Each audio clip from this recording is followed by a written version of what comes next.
Let's just go live. Perfect. All right. Hi, everybody. Thank you so much for joining us today. We're super excited. We have such a great interviewee today, and we're super excited to dive into supply chain strategies for manufacturers. I have my wonderful co host and partner, Kurt Anderson. Hi, Kurt. Thanks for being here today. Man, Sammy Joe, thank you. Happy Thursday. We're coming into a wonderful holiday weekend. And what a celebration, because I think we're in a new house today, right? It looks like we have a new background, and just, you and your husband have a brand new home. So congratulations to you. Super exciting here. And so I am just thrilled beyond belief to introduce my dear friend. She is a supply chain extraordinaire. And boy, unless you've been living under a rock for the past 3 years, I think supply chain's been a little bit in the news, if you will. So Dyci, man, we've been friends for a long time, but it still takes me a while to practice this last name. Sfregola. Did I get that? Am I close? No, Kurt. Oh my God. I remember your dad. Still, I remember still not there, but it's also a lot of consonants, and you have to roll the R. So lay it on me, will you? Fregola. There you go. You know what? I remember when I tried to say it and your dad was in the background and he was laughing at me. It's fine. He still gets it wrong. So Dyci, so moving forward, we're going to go with Dyci, founder, CEO, and again, supply chain extraordinaire of New Gen Architects. Dyci, welcome to the program. How are you? Thank you. I'm great. I forgot it was a holiday weekend until you just mentioned it. So that makes me really happy.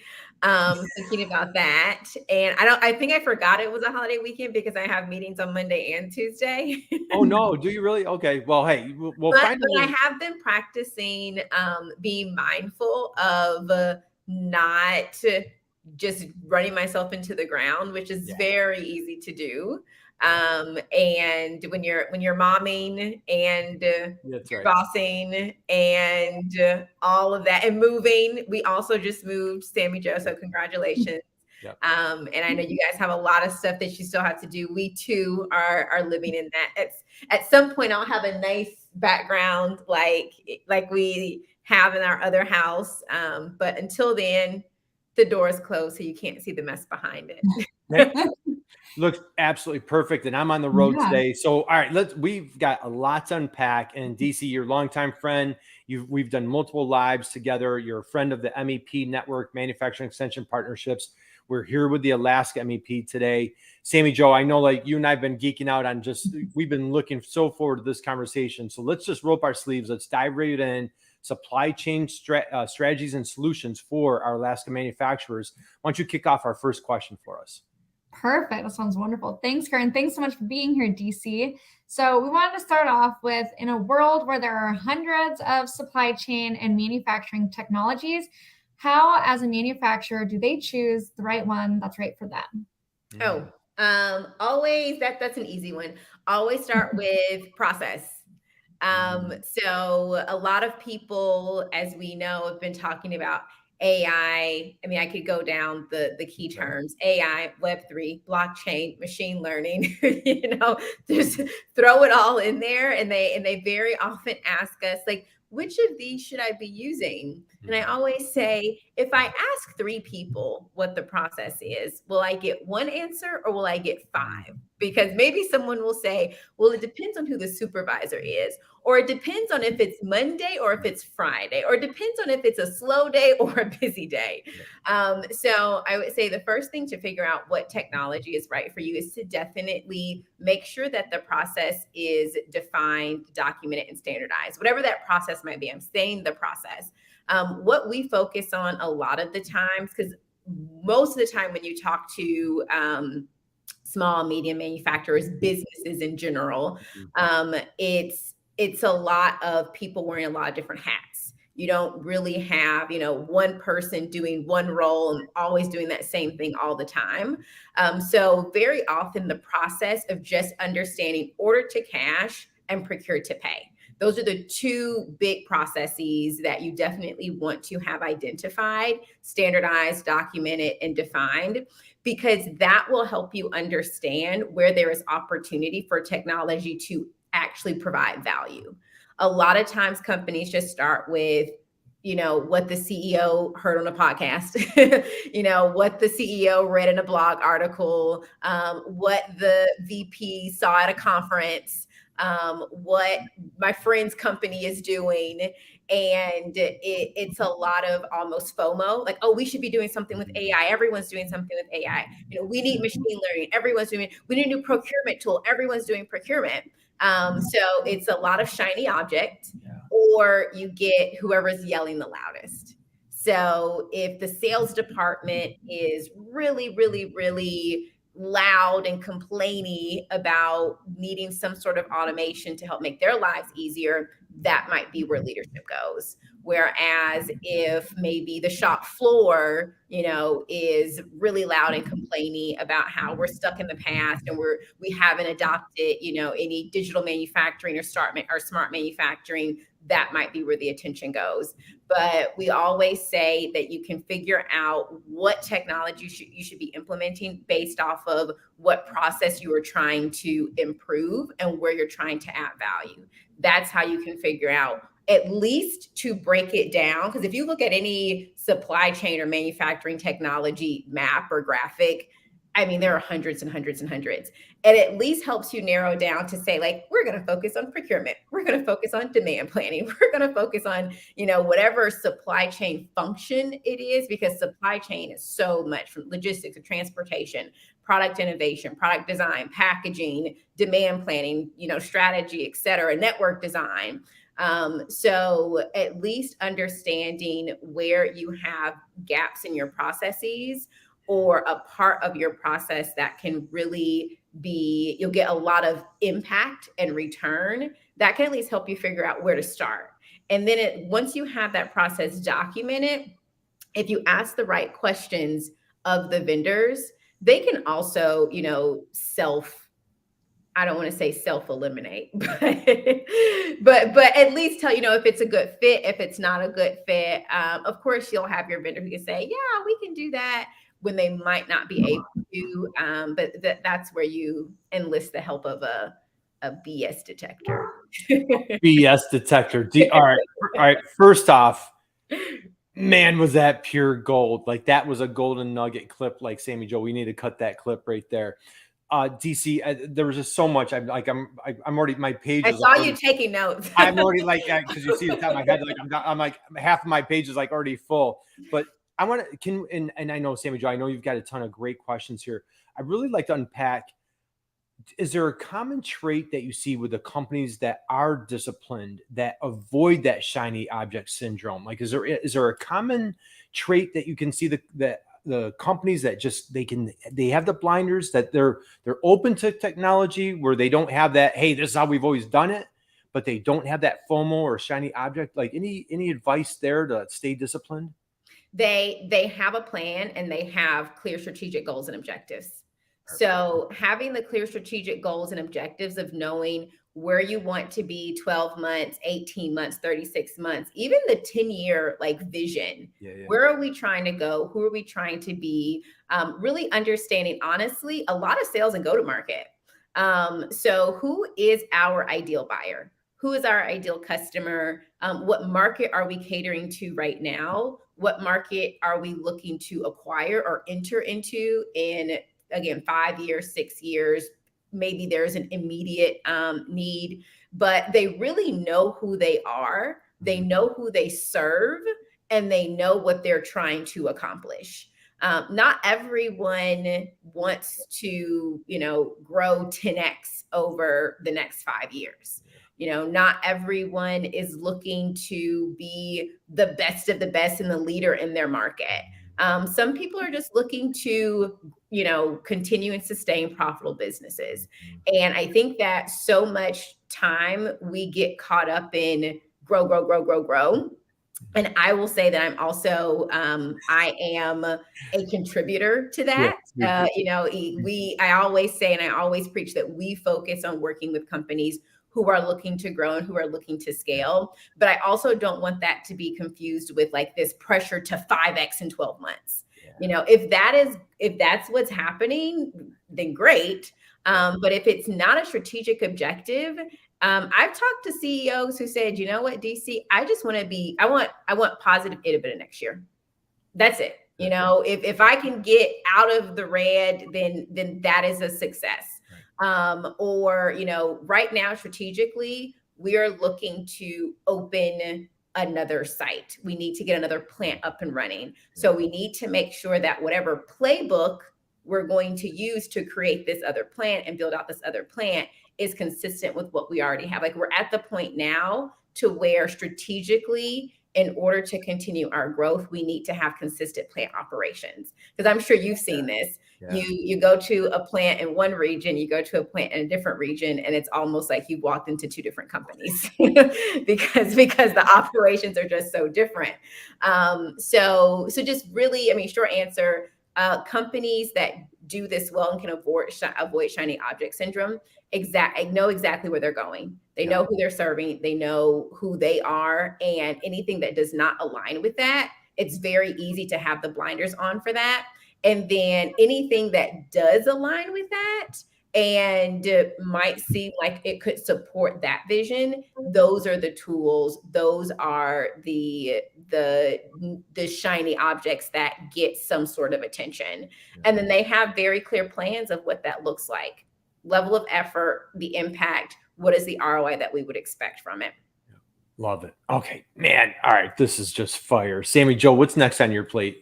Perfect. No, and I love the way that you're like, they have to ask the right questions, because I really do believe that when you're talking to vendors, if you don't know what you're asking, that's like a great thing to go back on, is making sure that you know exactly what to ask to really choose the right one. You have to, you know, what I have found is really, really good practice for that. Talk to a toddler. Ooh. Talk to a toddler.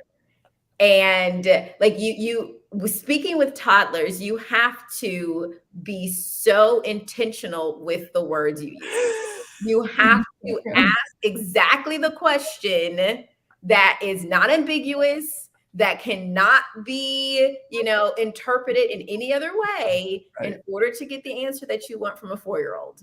So, right. And you're speaking with experience, right, Dyci? I am speaking very much from experience. That's right. Right. We've got two young moms. Times that I talk to my toddler and I say, I wonder if people feel this way when I give instructions.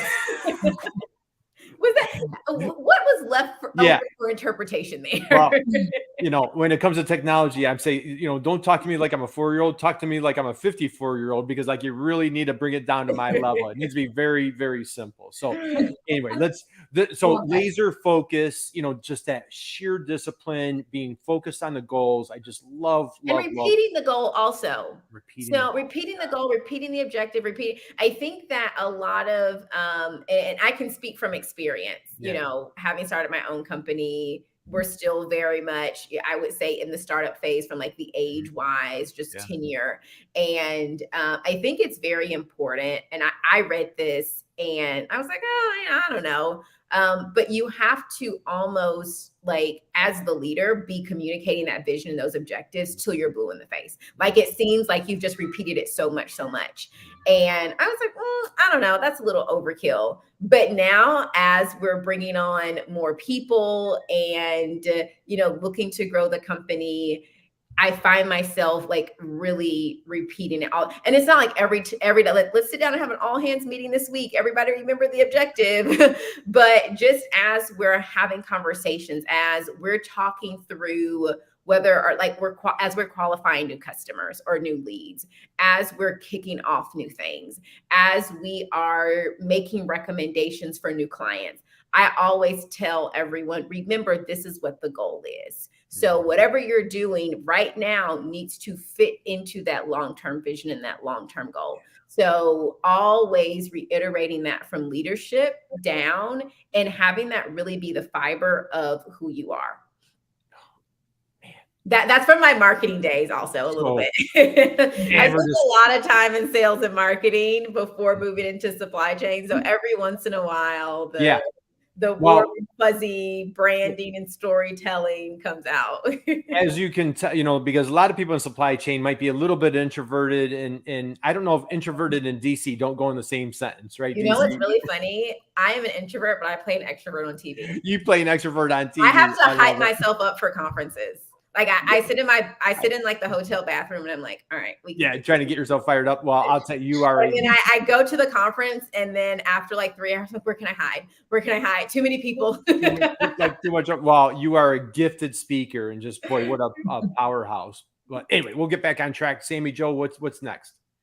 Okay, so how can a manufacturer determine if they need to improve processes, kind of like where you're just talking about, and clean up their data, implement technology to improve efficiency for growth? They always need to do that. Every day. always Every all hour, the time. So how do manufacturers need to know? Are you in business? Like, do you have customers? Do you want to continue to be in business? Because that's where the continuous improvement, buzzword, keyword, whatever you want to call it. But that's where continuous improvement comes in, especially as it relates to technology, because I think that a lot of people, even like, okay, we documented the process. Yay, we did that, DC. Okay, we cleaned our data. Yay, we did that. We figured out exactly who's going to do what. Yay, we did that. And we picked a tool. They're definitely the right person and the right vendor. And now we implement. All right. But no, it doesn't stop there, because then you're probably going to have to do all of that again every 6 months, every 9 months, every year, whatever that the cadence is that you find that makes sense. Because we've seen, and I was actually just reading this morning, we've seen technology very quickly outpace skill set. And technology isn't slowing down. I don't know. We partner with a lot of software companies. We have a partnership. We just solidified a new partnership with a company that does go-to-market and sales strategy, because I got tired of talking about sales and operations planning and only talking about operations. So now we can do sales and operations planning together. And we do a lot of work with them, tech ops, with software companies and developers, and the technology features are not going to slow down. The features are going to continue to be enhanced. Companies are going to continue to push out upgrades for software. And what you don't want to do is find yourself in 2023 with a 2007 version of any software, because you're not going to be getting your value out of it. And at that point, it's almost a sunk cost. So when it comes to the process, the data, the people, thinking of reorganization, thinking about even just from a job description perspective, what does it look like for someone to earn a promotion? What does it look like for someone to become a supervisor? How proficient are they with the technology? What does that look like from a digital aspect? As new technologies are implemented, as upgrades and features get pushed out, people might have to shift. As you grow, as you add on, we mentioned new plants, as you have new employees, processes will change, and your tech stack has to grow with you. So your tech stack, your people, your data, all of that has to grow with you. Data governance is a business function. Data cleansing is not a one-time exercise. It's like if you need someone to clean up your books, you clean up the books, but then you hire a bookkeeper to maintain it. So it's the same thing with data. It's the same thing with systems, people, processes. It's very much like that, the cycle. I mean, I hate to get textbook, but plan, do, check, act. You do it over and over and over. You reiterate, you evaluate, you keep going through this cycle as long as you're in business. If you're in business, you need to have a regular plan of monitoring processes, the health of your technology systems. Are things integrated? And that doesn't always mean like, do we have the latest and greatest? There is a happy medium between having the latest and greatest and having the 15-year-old version. I'm not saying like upgrade your iPhone every time they push it. You don't have to do that. But if you're not doing that, you need to have a very clear, concerted, strategic reason as to why that's not happening. Not that, we got behind and we looked up before we knew it 6 years passed and we hadn't pushed an upgrade to the system, or we hadn't looked at our organization structure or anything like that. Man, okay. so much I love everything you're saying there. I have a 16-year-old, she's starting to drive. And so now I'm looking at my car a little bit differently. Like, I just drive this car and I'm like, you know what? I probably want to upgrade the car because like, safety features are now a lot different because my precious 16-year-old is driving the car. You know what I mean? So I love what you're saying as far as like the technology, because like, I just had a call with a client through the Purdue MEP in Indiana. And like, they're like, I have a Ferrari of technology, and they're so frustrated because they don't have the keys to it. They don't know how to drive the Ferrari. And they're like, you know what? I probably could have used a Chevy, and the Chevy would have got me from I A to use B. that car analogy all the time. Yeah, right there. When people come to me and, I always say, you can, but should you? Like maybe you got the budget for it, maybe you got the approval for it. Doesn't mean that you should do it just because you can. And then also going back to those strategic objectives, what are you actually trying to accomplish? Yeah. Like a Ferrari maybe makes plenty of sense in certain situations, but if you just need to drive 3 miles in the city to get to and from work, maybe you should get a Prius. Like maybe you don't need a Ferrari. Yes, Ferraris are wonderful. You can afford a Ferrari, but you don't need a Ferrari. Get a Prius to drive 3 miles in the city to and from work. So I use that car analogy all the time because a lot of companies find themselves with that same problem, in that they got something they didn't really need, or they did need it, but they didn't think about the people process data piece of it. So they couldn't turn on that feature if they wanted to. Yeah. And not to, and okay, first off, you're just getting a little taste of how amazing Dyci is. If you want to take this conversation deeper, you can certainly reach out to the Alaska MEP and they will get you connected with Dyci and take this conversation to a much higher level. Because like you're saying, Dyci, the Ferrari exists for a customer.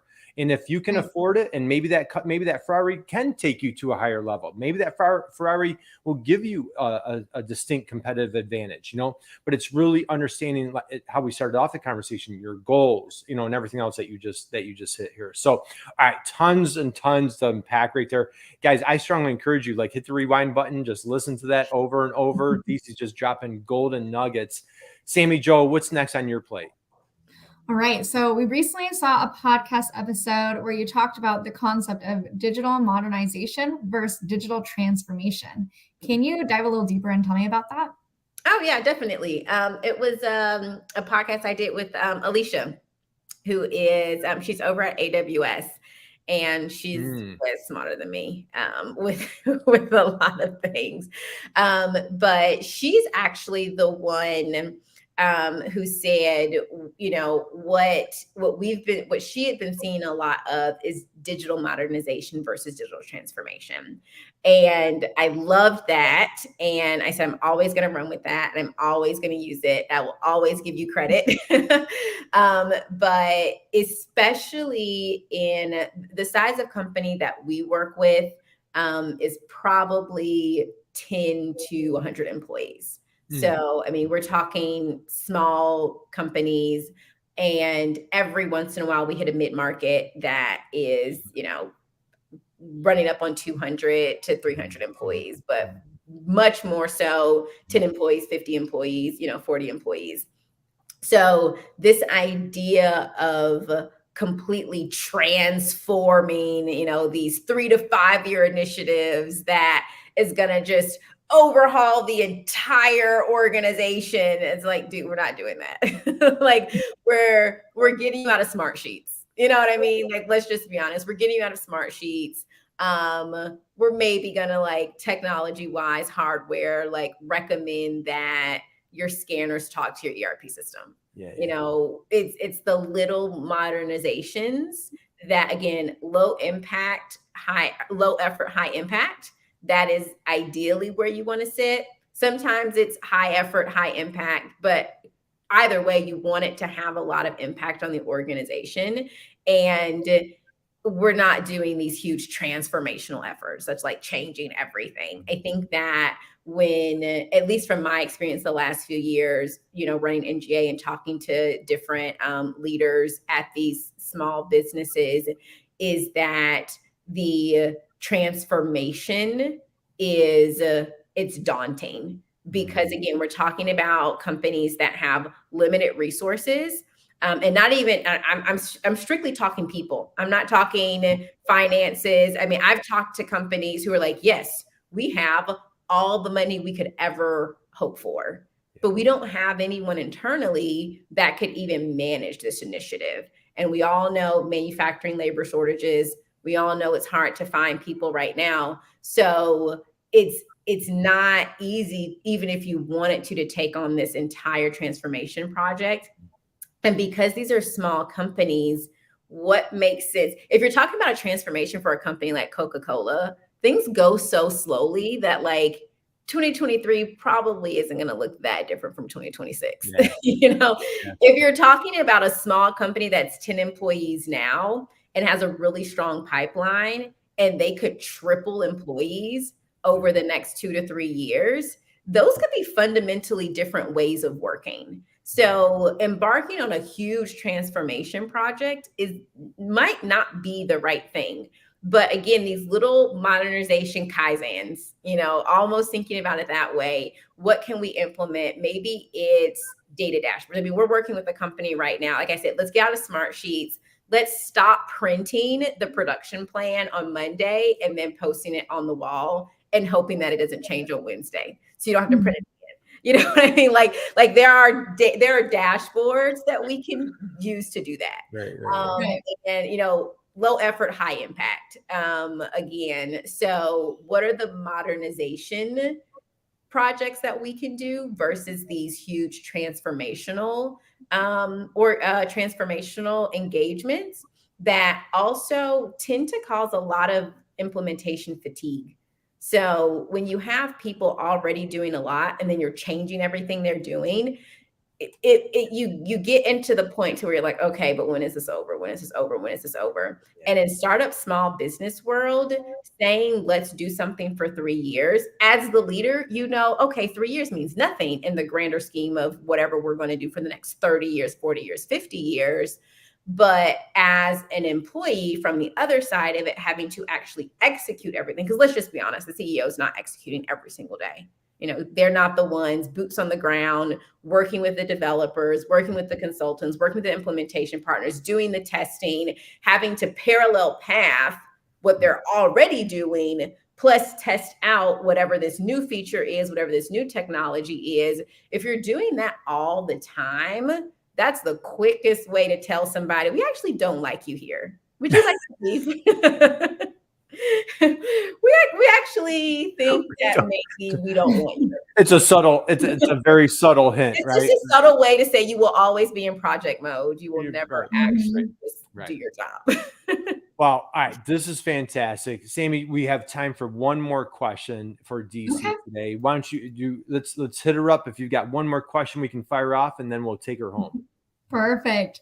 All right. So last question. What are some common missteps you see companies make with regard to tech implementations?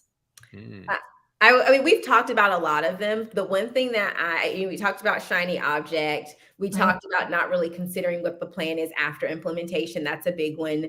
And I think just in general, whether it's technology or whether it is any sort of service provider or partner overall, is not really thinking through what the requirements are and being very, very familiar with the requirements in order to be able to communicate them with the service provider. So, even if you're thinking and taking it out of technology, manufacturers in Alaska have a very nuanced logistics problem that a lot of companies within the 48, states don't have. I imagine companies in Hawaii have the same, logistics considerations. But, the customers that you want to work with within the US are not like a state over. So you have to really understand your requirements to be able to communicate that and work through that so that the service provider can then tell you what is the best way to approach this if you were to work with us. So I think that just a big misstep, whether it's technology, whether it's anything else, is just not really truly understanding the full requirements of what you need to accomplish, and just going before you do that exercise in depth and just looking for service providers. And you see that a lot of times, or I see it a lot because we do a lot of work with the government as well.